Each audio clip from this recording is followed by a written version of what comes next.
Fridays are always a relaxing day. We don't go too hard, but we give you the light.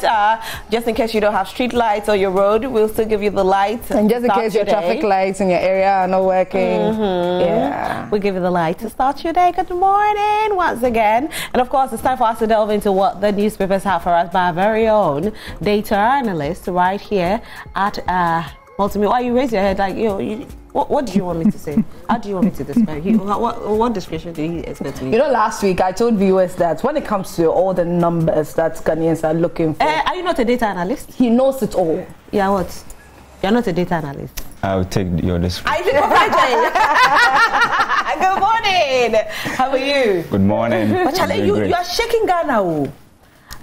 Well, there are few people out there who do what you do, but you do it so well that it's like you are on top of the league. Well, I think it's teamwork, probably at Joy, where we have a whole research team that we work with the numbers. But there's always one person who stands out. Well, you need the face, but behind the scenes. Yeah, but there's one person who is also standing out. You don't want to take the accolade. Just take the accolade. Just take it. Coffee and Jane. Welcome. Thank you. Good morning. Morning. Will you do some analysis during 2024 so we can have some projections into it as well? Oh yes, you can be rest assured. The Joy News team, the political decks, will bring you the best of analysis, the permutations and combinations as far as the 2024 elections are concerned. We've seen one already in the NPP Super Delegate Conference or Congress, where we saw, one person that we did not probably expect so much to place second, places second, and then also getting significant number of votes in the headquarters. November 4th will be super. It will be one of the most interesting, primaries in terms of presidential primaries that you can find. The showdown will be on, and we'll see who will take the lead. But in the Super Delegate Conference, we've seen Dr. Baumia. Wait, the showdown. Are you talking about Kennedy? Yes. That's the showdown. So we all wait to see whether there will be a showdown, or we'll see what happened in 2014 when President Akufo-Addo won more than 80% in the Super Delegate Conference, went ahead to win big in the main delegate conference with over 90% of the votes. So you want me to ask you questions about it? I know you've done a little bit of research on it, and so let's delve a little deep into it. Absolutely. November 4th is just around the corner. With your research, let's look at these three, the top three. I'm not even going to go, maybe the four, because they might go for the elections tomorrow. Yeah. If it should happen, obviously there'll be one who emerge and join the four. So looking at these four, the surprises of Kennedy Agyapong, Honorable Kennedy Agyapong, Alan going to third place was a big surprise as well. Now these four, or should I say three again, but I'll go with the four because I don't want matter. Look at these four, with the research you have done. Do you think we'll see some surprises on November 4th? Well, in fact, we did just one person to join the Super 4 to make the Super 5. But now the by-election or the runoff has been called off because one of them, Asieduwaa, finally has pulled out. Okay. And he's raising some concerns. He's saying that if you look at the super delegate, for instance, we have 14 groups in the NPP constitution that's supposed to be the super delegates to choose the 5 before they go to the main delegate. Now they are going to restrict this 15 actually, to just 14 groups. We are going to take 14 out and just, use the National Council to elect to break the tie between the two. And he's saying that why don't you allow all the 961 delegates who voted in the main one to vote again? The party probably is saying they want to cut down on cost and also save time, so let's just use the National Council. So he's not happy with it. He decided to pull out. Adenimo will be given the chance to be part of the top 5. He's been there before. He could not get 1% of the vote, but this time around, he's hoping that probably he will make some significant input. If you look at the top 4, i.e., Dr. Baumia, who is the current vice president, Kennedy Agyapong, Alan Tremantin, and then Osei Akoto, who is more or less like the dark horse in the race. We prefer to refer to him that way. It was going to be you know, an interesting trend in November 4th, where we probably don't know who will win. Any surprises? We have surprise projections? Yes. In fact, what happened in the super delegate should tell you that there can be some surprises, because just 961, we've seen surprises. And the main delegate conference, we're going to see more than 200,000 delegates vote. There are some of the candidates like Kennedy Japan, who people say he's the man of the grassroots. Yeah. The 200,000 that we're talking about, most of them are grassroots. Exactly. So probably we may see surprises. But what we saw in 2014, people are saying it is not enough and sufficient evidence to say that the same thing will pan out in, you know, on November 4th. But data doesn't lie. If you look at Bawumia, for instance, you compare what he got in the super delegate compared to what Akufo-Addo got in the super delegate, 80 versus 68. There's some sort of vast difference. But people will make the argument that, come on, President Akufo-Addo had been a flag bearer for two consecutive before he went to the super delegate in 2014.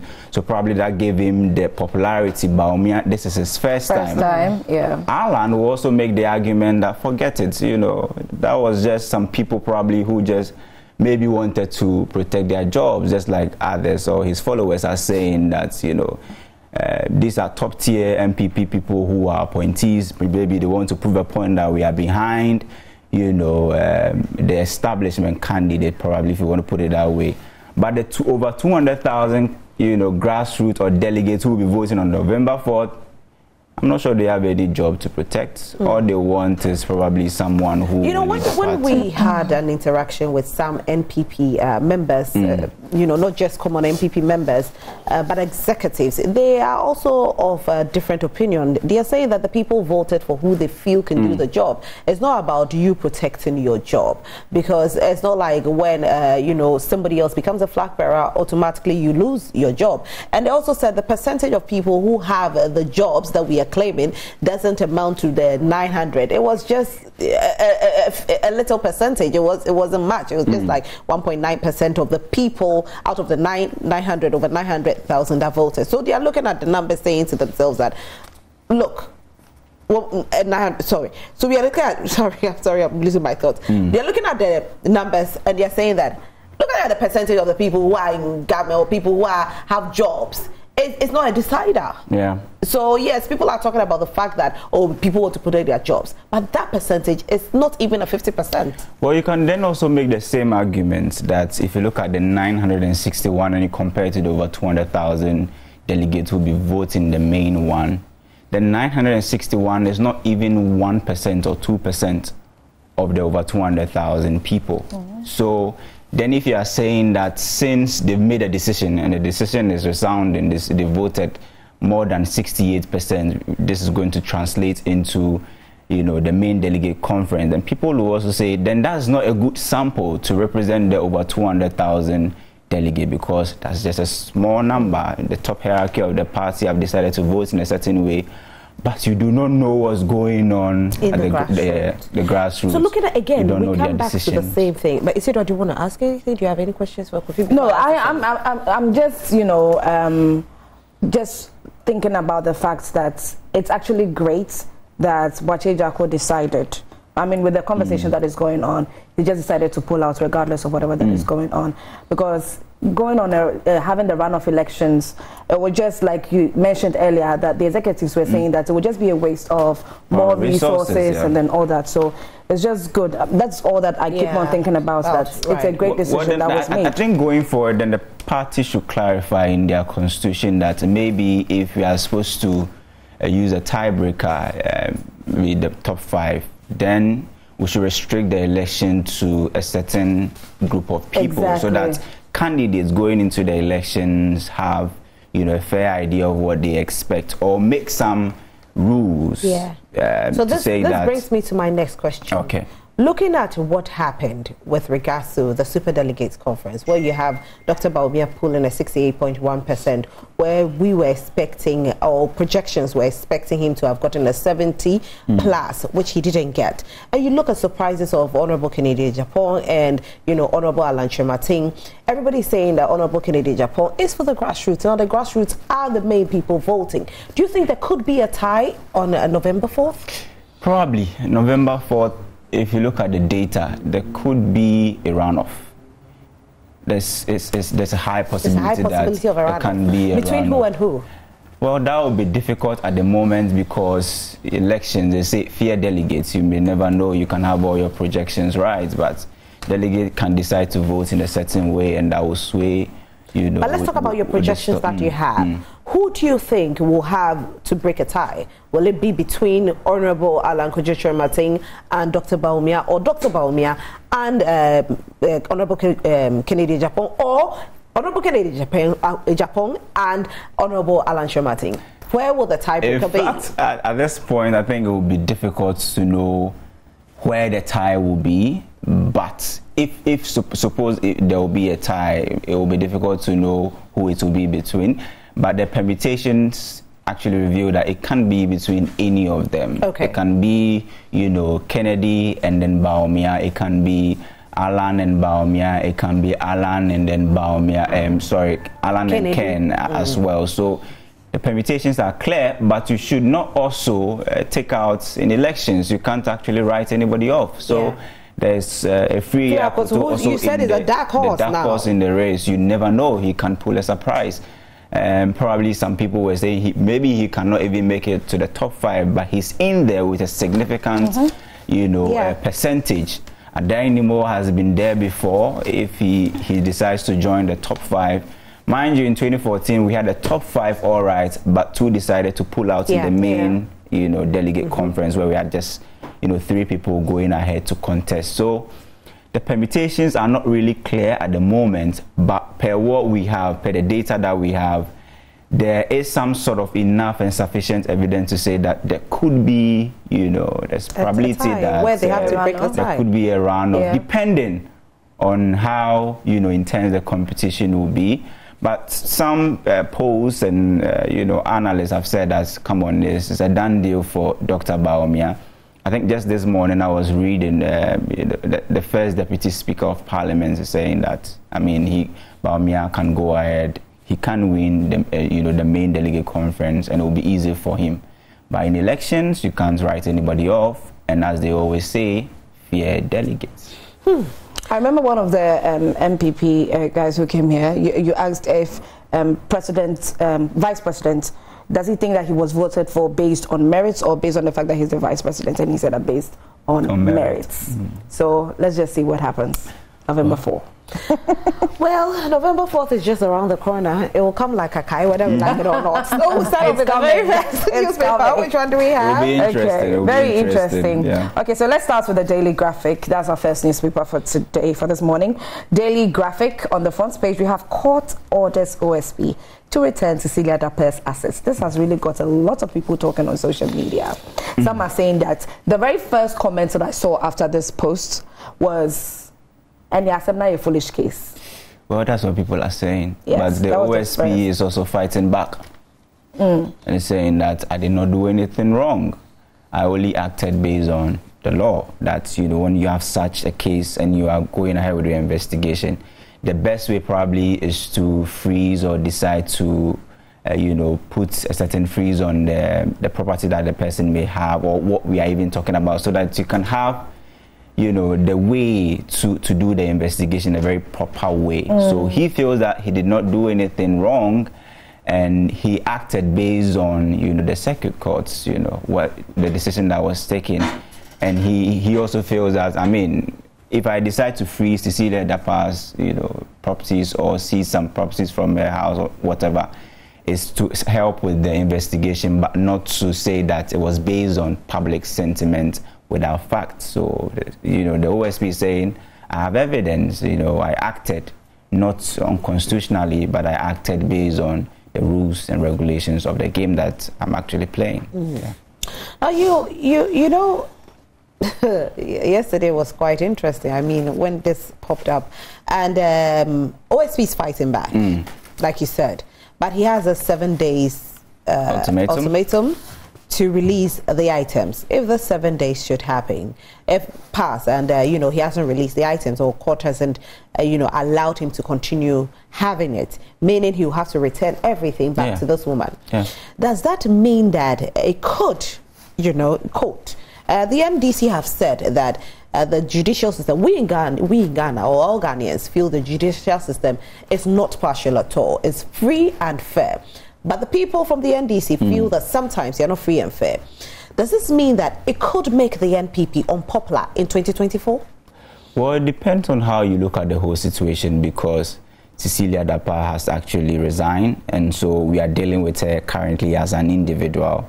She has decided to sort of, you know, detach herself from the party. It still happened when she was in the party. Absolutely, absolutely. But, you know, we do not have enough evidence probably to say that, oh, she got that out of ill, you know, means or whatever. Just like the High Court probably saying that the OSP misconstrued possession with ownership.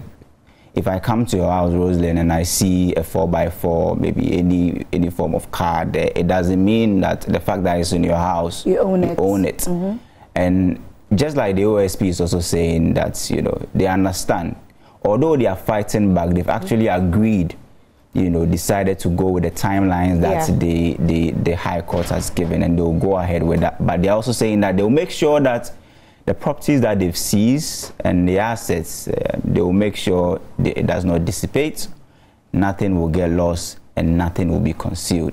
So as to whether this will affect the NPP in 2024, it will be a difficult action right now, because the person in question right now, we are treating her as an individual. She's decided, exactly, she's resigned, and the president is saying that institutions have given you the go-ahead, investigate her. She has resigned, but I still trust that she'll come out victorious based on, you know, certain characteristics that the president feels that he can assign to the woman, or how the confidence he has in the woman. And so, Kofi, you know, sorry to cut you, but looking at how Ghanaians, you know, judge, they will not judge based on the fact that you have resigned and we are treating you as an individual. They will judge based on the fact that when this happened, you were a minister of state.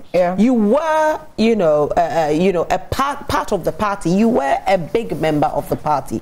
They will judge based on the fact that at the time that it happened, this is when we had economic crisis. This is when our CD was falling. This is when everybody thought that there was no dollar in the system. They will not be thinking at it like, oh, he's an individual and we are treating her as an individual. So that is where, you know, the dicey thing comes in. Where if, you know, the court says, give her goods back to her, it's given back to her, Ghanaians will start judging in a different way. It's go back to their slogan, which we don't agree with, the clearing agent slogan. So the reason why this has become a big issue, probably, I'm sure if it's a private person, it will not really be a big issue, is because she's a politician, and also she has, you know, she's a government appointee, was a government appointee. But it is also important to note that at the moment, she is not part of the government machinery. She's decided to resign. And the president has actually said that go ahead with the investigation. But just like you said, Ghanaians have a certain way of perceiving corruption. Once they know that you are part of the government, once they know this sum of money was found in your house, once they know your husband had this suit with this cost, once they know that when they ransacked your home, they found this amount of dollars and cedis, once they know there was a transaction within a certain period that amounted to huge and significant amount, they'll start thinking, they'll start mapping and, you know, connecting the dots and say, this is someone who was a sanitation minister. People will say Bola minister. How much more maybe a transport minister, or how much more maybe an energy minister, how much. I'm not saying that there's something going on in any of those ministries, but what I'm saying that Ghanaians have a special way of perceiving some of these things. And I don't know if you recall, the roads minister, Amwakwata, said that, oh, they are corrupt people in my ministry. And he's saying that as a government appointee, as a minister. So you can connect some of those dots and say, you know, there's corruption probably going on in the ministries and all of those things. That's how Ghanaians may start to think, and they may punish you in the elections for things like that, depending on the outcome of this case. If we are going to stretch the case and make it look like, just like you said, a foolish case, then Ghanaians will decide to judge with their thumb on December 7th, 2024. But at the moment, it is fair to say that she has resigned. Yeah. She's being treated as an individual. She's actually decided to detach herself from the current administration. The president is saying, you know, institutions go ahead. OSP is fighting back. You know, High Court is saying that, I mean, you acted based on sentiments. Send the things back.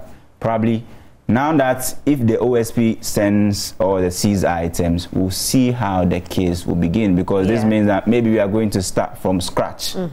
How do we do the investigation? Are we going to go ahead and just do the investigation in a certain way, or we are going to go ahead, do the investigation and still seize properties, but this time based on you know, evidence and probably not public sentiment, just like the High Court is saying. Okay. I also feel like, you know, it will also be fair to say that there isn't any evidence yet to show that indeed she is corrupt.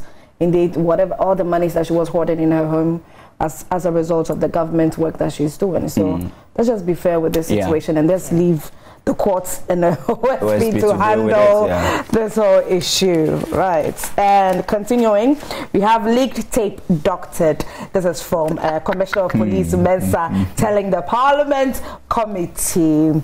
Well, he says that there's some resemblance in the voice, but he doesn't recall it being his. You watched him yesterday, right? So confident. Yeah, I'm just very confident. You're covering your face. It's funny how when I actually, you know, listen to him. One time you are like, oh yes, I visited the man. Oh yes, I said ABCD. I feel betrayed by the man. Yes, I've been lobbying for this position. Yes, I don't think the IGP is the right man to do the job. So how did your voice get doctored? Yeah. What did they add? Which part did they add? It's a whole 1 hour, you know, transcript, so we do not know. I'm just wondering which part was added. Because you have admitted that I was there. I went to lobby. I don't like the IGP. He's not denying it. He's not denying it. He feels the man is not the right man for the job. If they like, they should go to the streets and speak with the people. And then you still say it was doctored.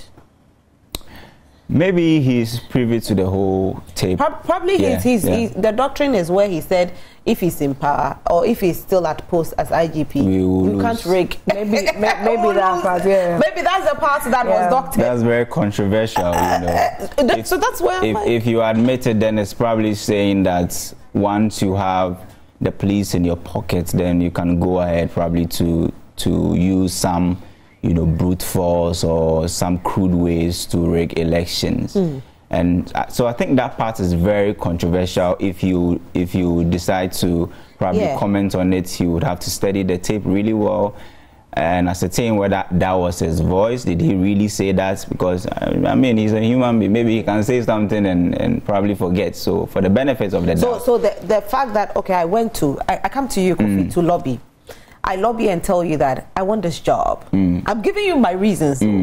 And I agree that, oh yes, I came to you, I lobbied, I want the job. The man is not liked by, you know, most of the policemen. The man can't do the job, you know, and Kofi goes to release the tape. I agree. Kofi has released, but I'll say, oh, I said all these things, but the tape is doctored. It can be.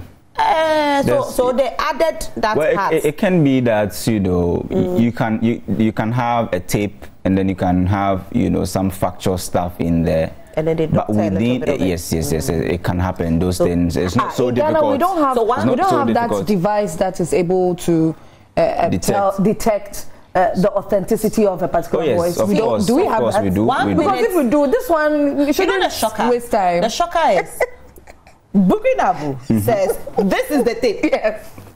Bukri Nabu says it hasn't been doctored. He says I actually contracted a private person to do the recording. He said it hasn't been doctored.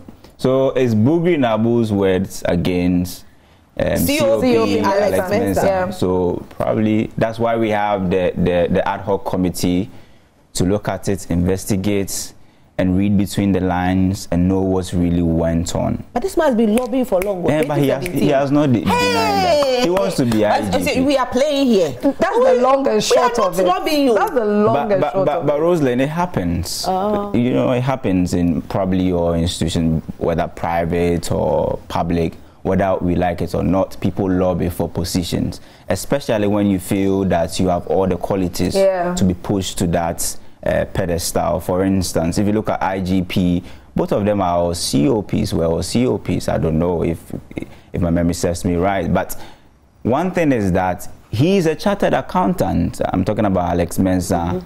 Dampare is also a chartered accountant. He's a lawyer. I don't know of Dampare, but you know, they feel that both of them, they feel that, I mean, we are probably on the same, and if you listen to him, he's trying to say, I was your senior, you know, or something like that. So if anybody qualifies to be, but he's doing the job. Exactly, because he even saying that if they go to the streets and then ask, if indeed they do go to the streets and they ask how the work of Dampare is going, it's going to be all positive.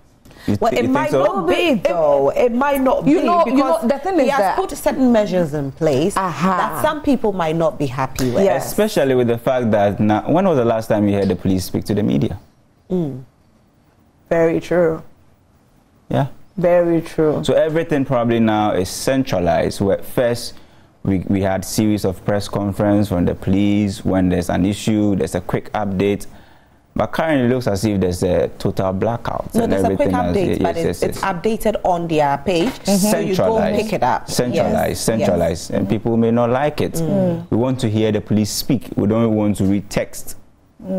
And what do you want them to say? Because they're telling you, is it not? I mean, they have a whole TV station, right? They recently launched it. If you don't want to speak to us directly, when we look at Ghana Armed Forces, they have something similar and it's working. You don't just go there and they address us. But you see, they have systems in place. So even if you need to speak with somebody from Ghana Armed Forces, the person ought to seek permission before. And it's just systems being put in place. But Rosalind, the probability of me speaking to a military person in a day is way, you know, slimmer than me speaking to a police officer in a day. You can just be driving and the police officer will walk to you and then let me inspect your license. It's a service. It's different from the military. The military is a special something or whatever on its own, but the police are supposed to be our friends. So if you have a friend and you can't talk to your friend, then what sort of friendship probably is that? You can talk to them, but it's not to address certain issues without the right, you know, measures being put in place, isn't it? So you and Asieduwaa, you have a certain kind of rapport, you know, free space to discuss certain things. Then all of a sudden, Asieduwaa is giving you rules and regulations. Yeah, there should be rules and regulations. There should be rules and regulations. But especially when you feel those rules and regulations wouldn't affect the sanctity or wouldn't affect the substance of your friendship. But because Rosalind wants to be seen in a certain way, Rosalind says, let's keep this rule. I'm not saying that I'm against the centralization of communication, but decentralization of communication is also very key. Also putting information across so that the media doesn't even go ahead to do speculations or sort of if there's anything like that. Because when something happens, you get a quick update from the police. They're able to speak on it as soon as possible, like the way we see in the US. Yeah, in the US. The sheriffs, everybody. I mean, they address the media. It's not really centralized like maybe we want to have in Ghana. So, I don't know. But who has complained? Well, people are complaining. People are actually complaining. I know. I think we even have a whole report on it by Joy News, the blackouts. We are not saying it's totally negative, but I mean, decentralization of communication is I also feel the speed with which maybe they would also work on a certain issue is the problem, because I think is one factor that they also look at, the speed with which everything is attended to. Maybe the police are also looking at accuracy, because they feel maybe in the past when they used to speak to the media, often they were making some, you know, mistakes that they could have avoided. So now let's take our time. if the issue comes, let's study it. Yes. Let's have a consensus. Let's be careful. Right. Let's have one, so that police officer A doesn't go on TV station A and say something different. Another will go on TV station B and say something different. Yeah. So I'm sure those are some of the, I mean, decentralization of communication is also key. So let's look at it. At the end of the day, really this leak tape issue is very interesting. It's a very interesting one. It's very interesting. Friends today, enemies tomorrow. You know that song? You know when this issue started, I remember this security expert analyst Adibsani. He said that, he said in an interview that the IGP has stepped on a lot of toes. And then the first question that I was asking was, okay, yes, he was doing the right thing, but at the end of the day, some people would definitely feel like he's stepping on their toes. That's how the world is. Well, in Ghana, if you do the right thing, you definitely step on people's toes. So. Yeah, exactly. I mean, especially when you go into a system where they are used to a certain way. Yeah. Let's look at our government sector per se, those who work in these areas or in these sectors. Some of them wake up and go to work at time that you ask yourself, are they really working? They're going to work, some of them are getting to work at 10 a.m. Yeah. Some of them are getting to work at 12 noon. They are closing at 1, going to do all sorts of things. Some don't even go to work, but they still get paid. Ghost names in there, they are still getting their salary. So then, you know, of course, they are fishing out the ghost names and they're still getting salaries. So somebody comes, imagine, somebody comes to power and decides to change this. Person will not be liked because somebody has been in the system for like 20 years, enjoyed, and then you come and say, come to work at 8 a.m. We want to enjoy the same cupcake that America is enjoying, but when we say the system should work, we don't like it. That's the point. When systems begin to work, then Ghanaians, a section of Ghanaians are not happy with it. I must say that I'm very impressed with the kind of police visibility we see under Dampare's regime. Almost everywhere you pass on the principal street of Accra, you can see 2 policemen on a motorbike observing what's going on. The visibility, I think, is fantastic. The K9 units also doing a fantastic job.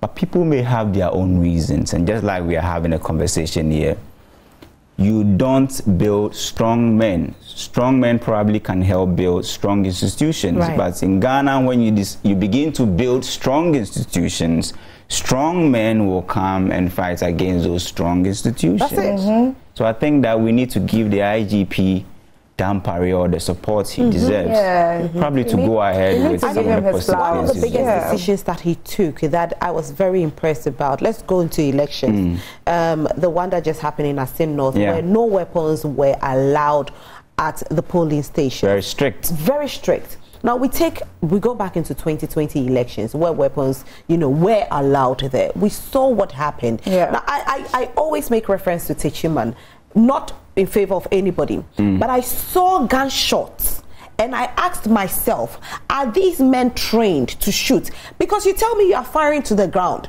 but you know the bullet will bounce up.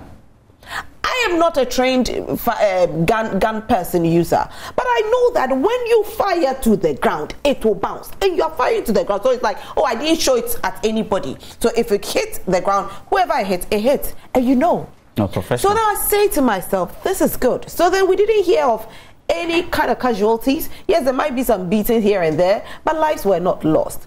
So I look at it and I'm asking myself, if we can have something like this in 2024, obviously people will be very confident to go out and vote. But people also go and vote based on who they want. It doesn't necessarily mean that it will go in favor of A or B. What people want is what they want. So we don't find people saying that they will lose their lives when they go to the police station to vote. Well, I think I must say that under Dampare's administration, we had 2 successful by-elections. Very. One very heated in Ascent North, and we did not hear probably any form of brutality like we saw in Timan North or whatever, Timan South or whatever. But in Kumeutu, the situation was the same. Police visibility was there. The security architecture was, fantastic and all of those things. But just like I always end my submission and say that whatever you do, people will have their own plus and minuses. I mean, what I am not probably so happy with will be the communication centralization. But aside from that, I think he's doing a fantastic job, and we need to give him all the support he deserves. You know, he's speaking about the visibility unit being at, you know, the principal streets in Accra.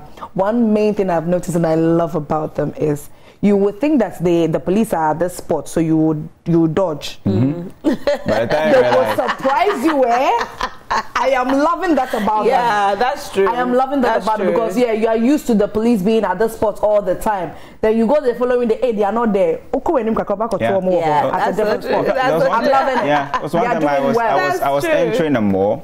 I did not see any policemen. I entered, went to do whatever I went to do. I was coming back, and I saw 4 police officers, you know, walking about, you know. I was like, hey, am I in you know, the mall used to be a very high criminal space. There was a time that, you know, when you park your car, they'll come and put something in front of your car with the writing that the goods in your car, we are not responsible for it because there were so many criminal activities taking place there. So having the police at the mall makes it a very safe place for us as well. But there are still bad nuts in there, the police. I mean, they are still taking a lot. You know. A lot. And this is why I think that, you know, the man is not too liked because you know, speaking of bad nuts being in police, there's one trending story that I've been to. Very interesting story. I can't wait to hear it. Yeah, a stolen bike was found in a police officer's house. Hey. Wow. Anyway, things are getting better. Yeah. Things are getting I'll bring you details on that during what's trending. Things are getting better. Well, let's see what the future holds. But it looks like IGP has a very big God. IGP Damari's God is bigger than big. I said his God, he has a big God. He has a bigger God. He has the biggest God. Because if somebody has been lobbying for your position since 2017, you got it when 2020 or 2021. Yeah. 2017 he didn't get upon all the lobbying. You got it in 2021. You are still at post. Person goes to say, if you are still at post, Charlie will win. The tip is out. Hey, your God is big. The kind of God you serve. Very big. How to serve Hey, his God is big. Oh. Very big. Because the man has been overexposed. Yeah. And I must say, listen, whether we like it or not, he's been embarrassed. I'm talking about COP Alex Mensah. He's been embarrassed because this is not good. What would your church members say? He's not the only person involved in this. No, but you see, there are 2 others. But I think his utterance is more. What will your family members say? What will your church members say? The people who respect you so much. But you know, lobbying is usually done behind the scenes. But when it comes out, it's serious. Now, the other 2 that we are mentioning, did they say much? In fact, we should be mindful of the way we lobby and who we do the lobbying with, so that they don't record that. So the other 2, they are lobbying, is it like this one? I have no idea. I don't know if they are lobbying to become IGPs as well, or they are lobbying. Supporters. This is serious. Hey, IGP Dapare, his God is big. He serves a big God. I have a very big God. Today I'm starting my cantata. He was always a very big God. Rosie used to be a cantata actress. I know. I used to love cantata. No, you were in there. Actor cantata. She will mention a word and then she herself will start. I've been doing this morning. Yeah. You haven't realized. She will start a song with this right now. But he said he has a big God. I have a very big God. 4 and counting. I'm counting them. Because there's 4, I'll give you more. What stories in here, Asieduwaa? Any more stories? Okay, yes. We have Tbsc semi-finals today. Emoluments for Article 71 office holders. Yes. Ex gratia demands debates. There's from President Nana Addo Akufo-Addo. And let's see if we have some entertainment in the daily graphic. Okay. Assume the daily graphic hasn't reported anything entertaining. Are you expecting any ex gratia maybe next year or something? I don't know why Kofi is doing this to me this morning. You know, this has been defined as the scratch my back, I scratch your back. Yeah. So the president gets to decide the salaries and emoluments of, you know, MPs and probably other appointees. Then the MPs or parliament will also approve or decide the salaries of the president? You know, I think the biggest ex gratia was when the era of President Kufuor, he shook Ghana with the ex gratia. The kind of percentages that he gave really made him win hearts. Will we see the same? Well, do you know how much the president earns every month? Talk to us. Let's look at this data, for instance. This was the recommendation from the Emolument Committee, what we call the Professor Ya Intiamo Emolument Committee. Okay. Now, let me find this data and share with you. So when I described him as a data analyst, you all thought I was lying. This is evidence. This is a very Kofi there data it is. Analyst. I say Kofi exactly. So now, now let's look at this data, for instance. In 2017, let's even start from 2016. Okay. 2016, this was how much the president was earning every month. That's his salary, not allowances and other things. Salary per month was 29,899 cedis every month. Yeah, I knew it was in the 20s. Now, the Emolument Committee recommended that, you know, increase the salary, the 29,000 in 2016 to 35,000 in 2017, 39,000 in 2018, 42,000 in 2019, and then 47,000 in 2020.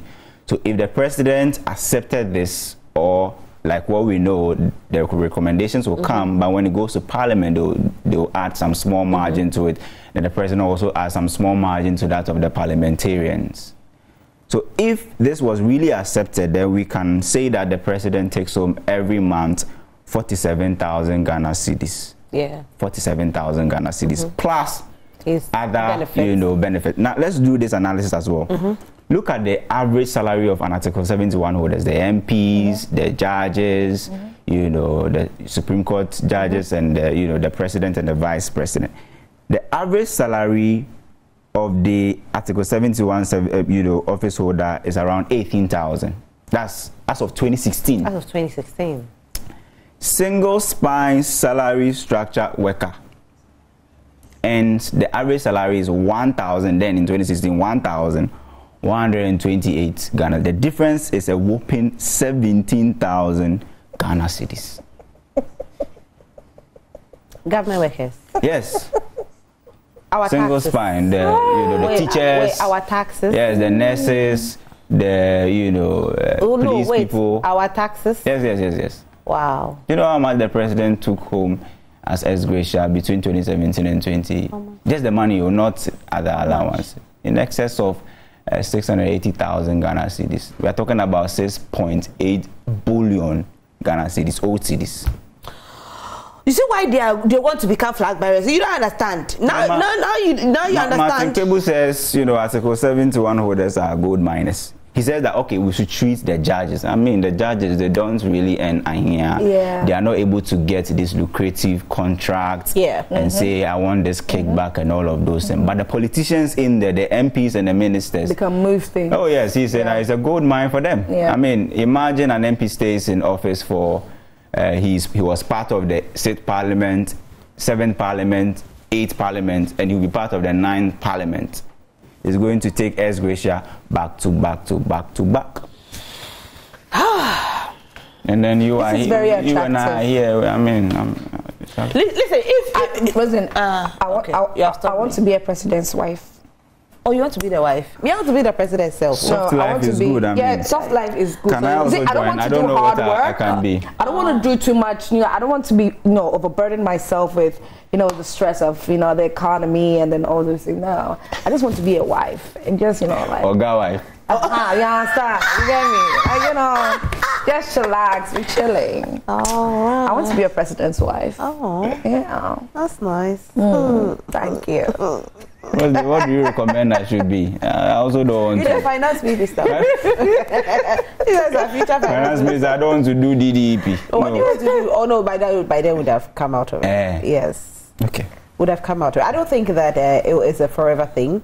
I don't know the contract that was signed, but I think that eventually will come out of it. But they are doing another DDEP. Oh, but it will come out of it. Whatever it is will come out of it. It won't be forever. Okay, I trust you. I think we'll come out of it. But it's quite serious, you know, looking at this unexpected DDEP that has hit so many people. For those who had hope in their savings, the kind of savings they were doing. In fact, Rosalie, I think you should put it this way. Yeah. See, ex gratia simply means thank you. Yeah. You are going probably on retirement or you are going out of office. Thank you. Use it to sort yourself. Now, see, an ordinary Ghanaian will save, work his whole maybe 30 years, 40 years, put it in pension or buy some bonds so that. I actually spoke to one, you know, retired person. She's a woman. She's had like 4 or 5 surgeries, and she's had her money actually, you know, restructured. She can't have her coupons, her principal. Well, they said they are going to pay coupons, right? And it was supposed to. What was it supposed to be paid? It was supposed to be paid, I think, August 30th. Yes. Yes. Has it been paid? Yes, the finance minister says that he's actually given the go-ahead for them to disburse 2 billion Ghana cedis. I don't have bonds, so I've not received some. Me too, I don't have bonds. I wish we had time, but we don't. I think Monday, if you have received your bond, please send your messages to us. Let's get to know if you have received it or not, because we were told that you have to receive your bond. So please let us know if your bond has been paid or it hasn't been paid, so we'll make the noise for you. Okay? Anyway, entertainment stories in here? Yes, Rosalind. No, do it. Okay, so we have I Don't Miss Castro, and this is from Miss Bell. Kelvin Boy is saying that I need more exposure to fill O2 Arena. This conversation will never stop. See, but I think last week I told you who can fill the O2 Arena, right? Who? Papa. Why, Rosalie, why are you so surprised? That he's our biggest celebrity. You know, one corner. That's wrong, eh? A few days ago, he said that his name is never going to die. No, but you see, the thing is, that one corner song is his biggest. Yes. Yeah. He can feel it too. Yes. But the people who feel it, can they pay for the O2 Arena? And that's another question. Maybe we can do contributions and say, Operation Fill O2 Arena. Oh, we love Potapa though. But you know, with regards to Miss Bell and Castro, they go way back. Yes, and, very good chemistry. So rest in peace, wherever he is. We don't know if he's still alive or he's gone to be with the Lord. But they had a very, I think at a point in time she said they even dated a little bit or something, and. But she actually said if Castro were to be alive, he would have been the one to fill the O2 Arena. Oh, yes. Yes, that's what she said. I actually do agree, though, to some extent. Because, listen, that talent was a talent. When Castro opens his mouth to sing, Sakwaba, Sakwaba. Sakwaba. I think you are enrolling me into this cantata. This is your fifth song. I think it's okay. Yeah. And I like how Kofi, when I start knowing you, started backing you. Kofi says, why are you letting me sing Sakwaba this early morning? You know what? Sending your messages to us. We've been doing this alone. We are so sorry. Please do send your messages to us, and of course we'll be reading. You know what? Let's talk about the Cecilia Dapa's issue. Do you think that the government will become unpopular if the special prosecutor, the office of the special prosecutor, releases all her goods or all her monies, all her seized items to her? Will it affect the government in 2024? Other things that we are going to be talking about is also going to be with regards to the leaked tape, the IGP leaked tape. What's your take on it? Do you think that COP Alex Mensah was right for lobbying since 2017? Do you think the people in the police service do not really like the new IGP, or you think the man is doing a good job? Send your messages to us. So just these two things, okay? Let's talk about these two things. We want to hear from you this morning. Asieduwaa more? Let's be very hopeful that we'll have a Ghanaian musician.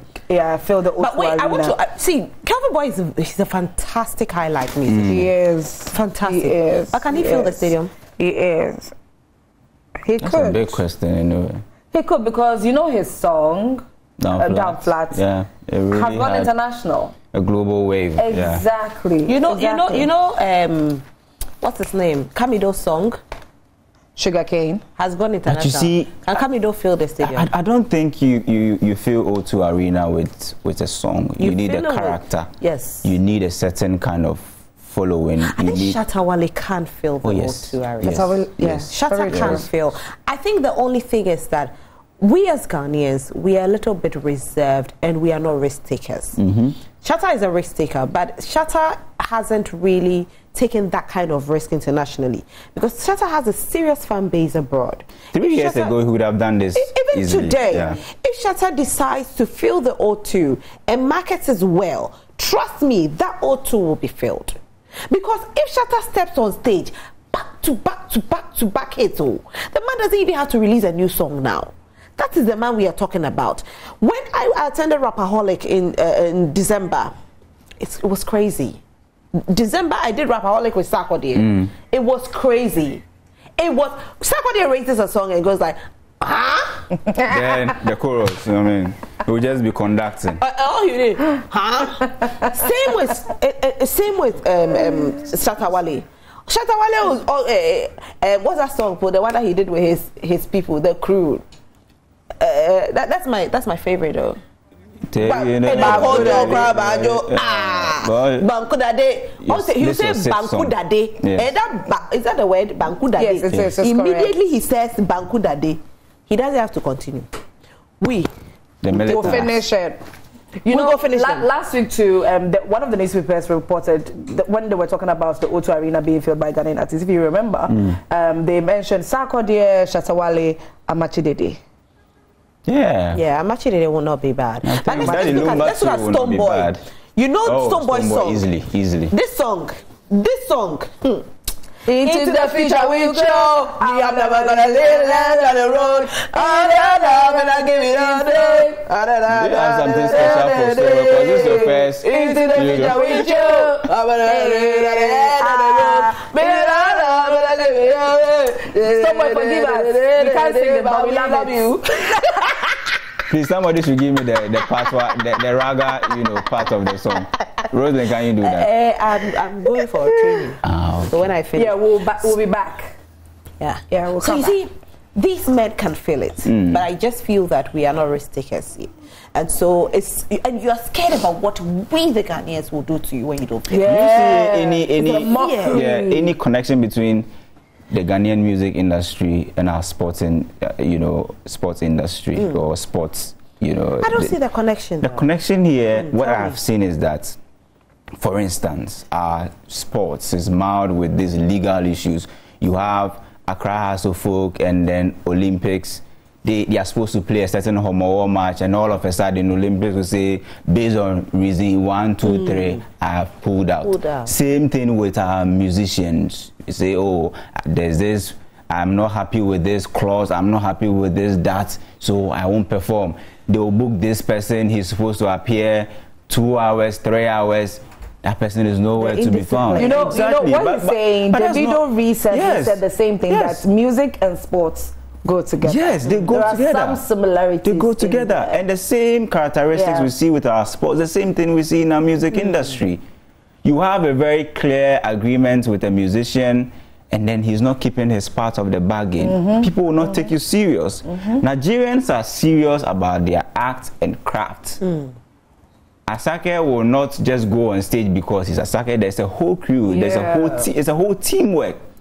He's not going on to fill the O2 Arena probably with just his name, but his brand, his team, what he's done, the trust, the character that he has, and what he's leveraging on what is Afrobeat. And one thing too is that they are investors that I've seen.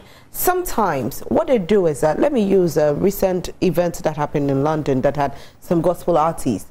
There's an event organizer who says, I am doing my event, but I'm going to use you. And it's going to help your brand. And that's what they do. Some of these Nigerians, sometimes it's not Ashake. It's an investor behind the scenes who is organizing the event and says, they're just using the face. Ashake. Now, when you break that barrier, and you know what? They don't want to fail. They don't. So they do everything to fill that O2. Yes. So whatever market, if it means that they buy tickets and let people come in for free, they will to fill the place. It's the same thing. They make so it's the strategy, the marketing strategy is very, very. In fact, if you go to maybe any common market like probably Circle, and you want to go and buy a phone, you walk into a shop that a Ghanaian is manning and a shop that a Nigerian is manning. You can get the phone easily from a Nigerian. Because he wants to sell the thing quickly and bring in another. But Ghanaians want a big profit margin. It's the same thing. We have the same character everywhere. Yes. Just imagine the Spotify report where in 2021 Nigeria added 1,000 new artists to their music industry. Can we do this? Way ahead of us. Because I'm looking at this boy, Olive the boy. That boy has so much talent. I'm just wondering, who are those who have surrounded him, and how can we project him? Because Ashake came into the industry probably like just 2 years ago when we heard him Ashake. Can we have maybe a company say, we are doing this event, we are making this boy headline it. This will be the break.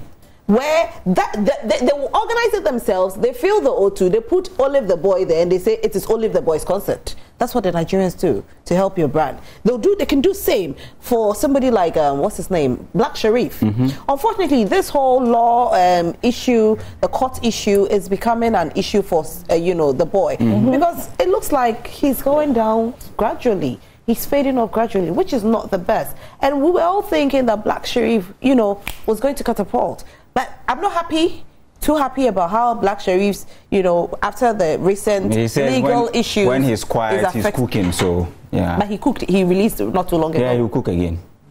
Asieduwaa. People are really listening to Yaya.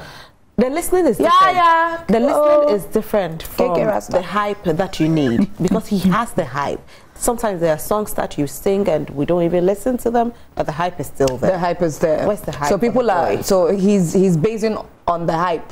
Of course, not necessarily the substance. Ashake. Is it not hype? Well, that's How many songs of Ashake do you know? It's hype. Yoga. How many? Do you know how many songs of Sarkodie you can sing? Do you know how many Ashake you can sing? Well, that's true. Good. That's good.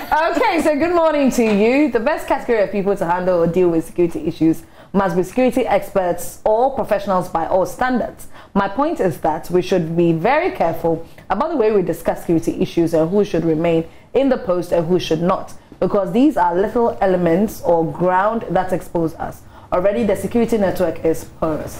This is from Aaron Babako Kokomisa from Accra. Aaron, thank you very much for your message. Okay. So we here are actually very grateful to Kofi for making it today. We are super grateful. Okay, so next one. Good morning to you all. The IGP is doing a good job, but the high-ranking officers are not happy with him. How can 3 commanders be in one office? I mean, it's something with the police that has always been there. You move from ACP, Assistant Commissioner, then you go to DCOP. Oh, shout out to my dad, by the way. Hi, Daddy! My dad is a retired DCOP, Deputy Commissioner of Police. Hi, Daddy. So then from DCOP, then you move to COP. But there are certain things that you have to go through to qualify you to be a COP. So not just anybody can be a COP. So COP, very limited. Very limited. Okay, so next one we have, you guys have received your monthly salary. That's why you guys are singing. The alert has dropped. See, the alert has dropped. Our spirit has gingered. And so we are excited. Thank you very much to our boss. We should add the honorable Kwesichu. The alert has dropped. We are happy. He's able to gauge our mood. Into the future with you. We are not alone. Leave me alone.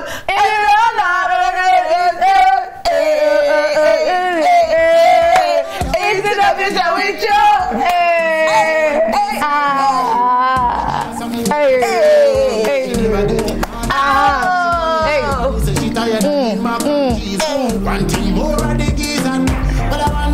That's like Stoneboy.